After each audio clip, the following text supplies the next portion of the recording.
Piping plover is a small, stocky little migratory shorebird that nests in our sand beaches and offshore islands. They nest where people recreate. They feed where we walk and play on the beach, and they need our help to survive.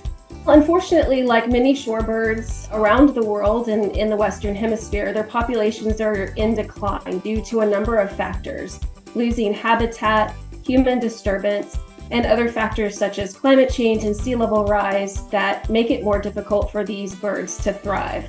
For birds like the piping plover that have these really extensive geographic ranges, we really have to harness the power of partnerships to protect the species, both where they breed and where they winter. The organizations being honored today are leaders in bringing together people and partnerships to address the reasons that this shorebird is declining and to work on solutions that will reverse that decline and ensure that the piping plover populations continue to thrive.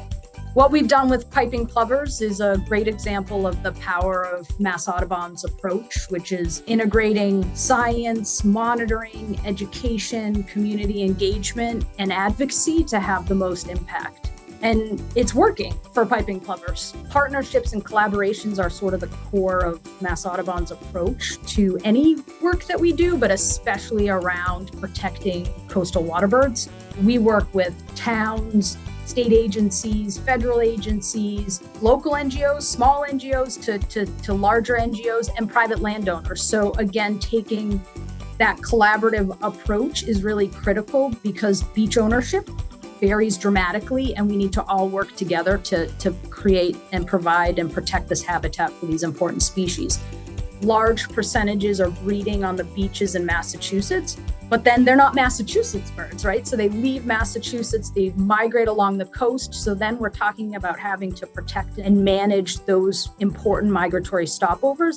Bahamas National Trust has really championed the piping plover and helped integrate that into 2 rounds of marine protected area. There's over 125,000 acres that were protected that support around 20% of the Atlantic coast piping plover population. We had a network of individuals that were dedicated to the conservation of this bird throughout the flyway, reporting back on the birds that they'd seen with these bands from the Bahamas. And we were able to begin to amass the life stories of individual birds.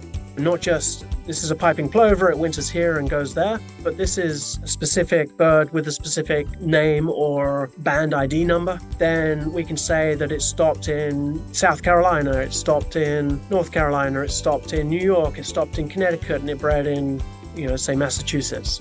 I was out there on the beaches. I was out there for the show. We did, our episode of the show set in New York City goes out to those beaches and tries to show people, what's going on here. This bird is here. Do people know about it? And what are people doing about it? I knew about the NYC Plover Project, but I didn't know just how much they did and how involved they are in protecting the piping plovers. And I was floored. I was floored at the dedication. I think it's something like 40,000 volunteer hours. And to me, that is really, really important, not only because it protects the birds, but because of what it says about the people. Because I am very, very much about activism, the fact that we need to take things on ourselves personally to make a difference. And there is no better example of that than the NYC Plover Project. We know that protecting shorebirds and protecting piping plovers is a group effort. We all have to work together. We know that when birds thrive, people are going to thrive. And birds are telling us that proactive, collaborative conservation is critical. It's the key to recovering our declining shorebird populations.